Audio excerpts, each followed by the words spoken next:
it's Precious Pioneer here and welcome back to my channel. I'm just gonna jump right into the recipe. Summertime is the perfect time for fresh fruit, and so I had these leftover plum slash apricots. Maybe they're like a mixture of both, but I thought it'd be great to make a jam for some pastries for you guys today. Right now I'm making the basic flour mixture of flour, salt, a pinch of sugar, and some butter and water. So I'm gonna go ahead and leave the recipe on the screen, but basically it's 1.5 teaspoons of sugar, 3/4 teaspoons of kosher salt, 1 1/3 cups of all-purpose flour, plus a little bit more for the surface, like when you're rolling it out and everything. And then you're gonna need 3/4 cups of, which is basically like 1.5 sticks of unsalted butter. So here I'm just whisking together all of my dry ingredients, and then I'm adding my butter. What you want to do is you want to cube your butter, and what I mean by that is you're going to cut the butter stick into half and then into little fourths. As you can see, look, they're like little cubes, but I can demonstrate this little butter stick for you so you can kind of see what I mean by that. But basically you want it to be in little pieces, and then just cut each section by half, and by half again, and by another half or so, but not too small, you know?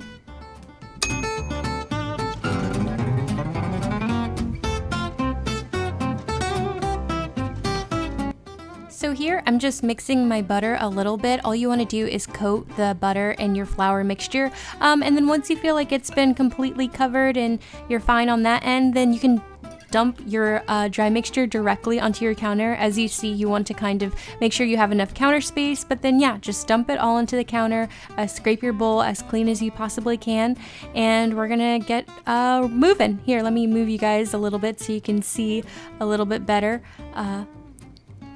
Adjusting. Okay, I think that's pretty good. And basically you're gonna work with it with your hands, and your hands are gonna get kind of sticky and buttery and oily, and it's gonna look like a hot mess at first. Like, as you can see, it's just a pile of clumpy flour, but eventually the more you work with it, the better it's going to be. If you have any sort of scraping tool, I left mine back home, so I have this metal spatula that seems to be working fine, but you basically want to press and work the butter into the flour. But you don't want to over mix it, but just get it to the point where it starts to form and solidify. So let's just watch me roll this out really quickly for you guys, and then watch as it slowly progresses. While we are on a quick intermission while I roll out this dough, I just wanted to make a note that I've been experimenting with different types of videos on my channel. If you like more baking and pastry videos, please let me know in the comments, and other things you'd like to see me bake or make or just try out. I really wanted to master pastry and croissants because out of all the baking, I think that this is my weakest link. And don't worry, this this recipe is still super bomb, super amazing, and it turned out delicious. So stay to the end, it's super great. But what I mean by this is I think I lack a little bit of finesse. I feel like once I learn a new technique, I really try to max out the reps to try to make a really great dough every single time. What do you guys think of a pastry series? Anyway, while I was blabbing away, I added 4 tablespoons of ice cold water to this dough. I think it made my dough actually a little bit too wet, but that's what the recipe said. So maybe I would start off by adding maybe 1 or 2, and then gradually add it to maybe 3. And then if your dough needs it, then add the 4th one. But my dough got kind of wet, so I needed to add a little bit more flour to balance it out. The reason why you want super ice cold water is because that temperature is everything when it comes to making any sort of pastry, and it was super warm in my kitchen, so yeah.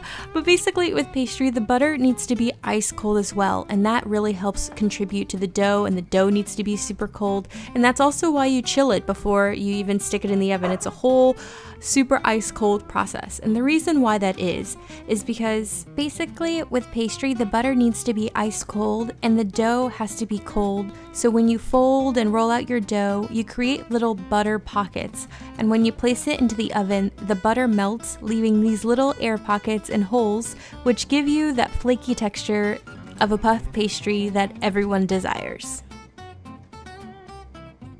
So I'm just going to continue rolling out this dough. As you can see, it's coming together kind of nicely, way better than that hot mess that was originally that flour clumping disaster. But as you can see, it's coming together nicely. A pro tip, if you find that it's sticking too much to your rolling pin or if it's sticking too much to the counter, go ahead and toss some extra flour on the top or at the bottom, and it would just make your whole rolling experience a little bit easier. Note that I am rolling out my dough quite a bit. It was warm in my kitchen and the butter began to melt and the gluten has formed, which is the foil of flaky crust. So this pastry dough will still be great, but it will be more of a butter crumb texture. Ooh, it's looking so great so far. For those who are curious about what I meant by gluten, as you can see when I press down, you can see that there was an indent, and so that means that the gluten essentially is what holds dough together, and so you can see that that was built, which is what you don't want for pastry. But I reused the bag from the plums, and I'm just gonna go ahead and wrap it as tight as I can, fold it really nicely, and stick it in my fridge to chill. Leave it in your refrigerator for at least 30 minutes. I ended up making mine later in the evening, so 4 hours was for me. Making a great jam or applesauce is my favorite thing to do around this time of year. I think it is the best part because you can mix and match your fruits. I use the plum, apricots, concoction, and then an apple for the recipe, but if you have blueberries or strawberries or cherries, just use what you have and it'll still turn out great. Here I am just prepping the fruit, and I quickly realized that I never really prepped a pitted fruit like that before, besides mango, which is kind of funny, but I'm sorry for butchering this a little bit. No worries though, it'll still taste amazing. Let's speed this process up a little bit more.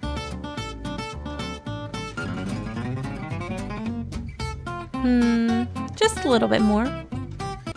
There we go, that's more like it. Here I'm gonna chop up an apple really quick, and then I'm gonna use half a lemon to squeeze it, give it some acid, sprinkle in, I guess you don't really sprinkle in orange juice, but I'm gonna add a little bit of orange juice.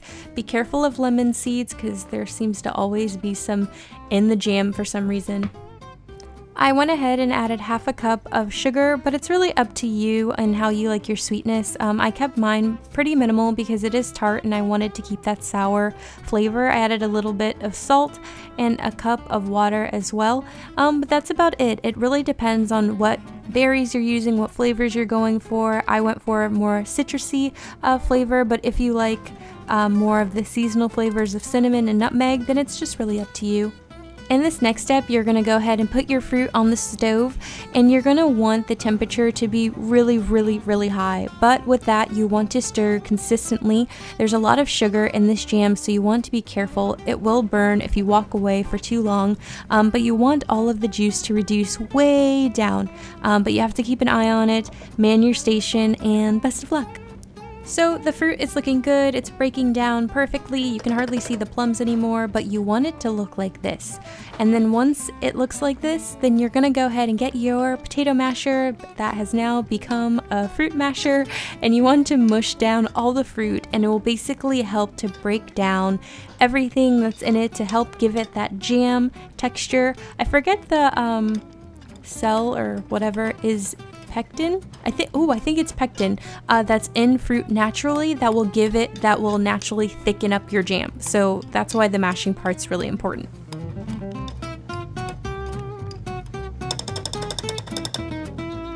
Keep letting it boil and keep stirring and stirring, let it do its thing. At the end you can kind of see how much has evaporated, that line there, and you want it to be super thick. Note that it will stiffen more once it cools. Woohoo! Now that it's thick, go ahead and stick it in a bowl and stick it in the freezer or the fridge to chill it really quickly. But first, can we take a moment to Okay, now to put it in the freezer.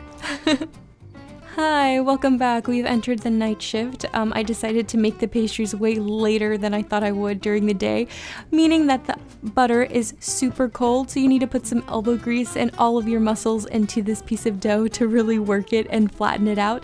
You can watch me struggle, but I'm gonna just speed it up for the sake of time.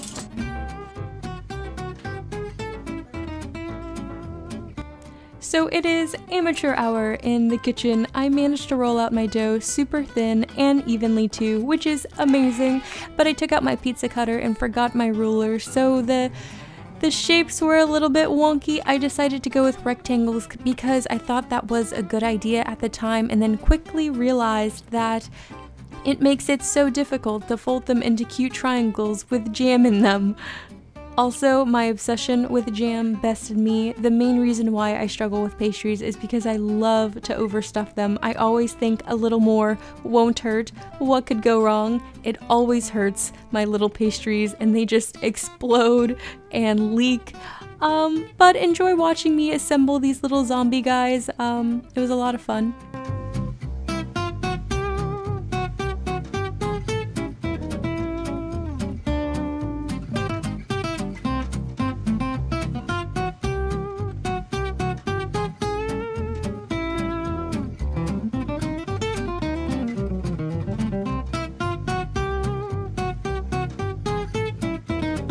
At this point, I'm like, I'll just fold it in half like a little turnover, like a little taco. And they actually held up a lot better that way. They looked a little funny, but hey, funny tastes good sometimes. The funniest part about me doing this part is that they're so cute and they have little cuts at the top of them, but as if they didn't have enough holes in them already, you could see the jam from here. From here, I do a really quick milk wash and then stick them in the freezer while the oven preheats to keep the pastries cold.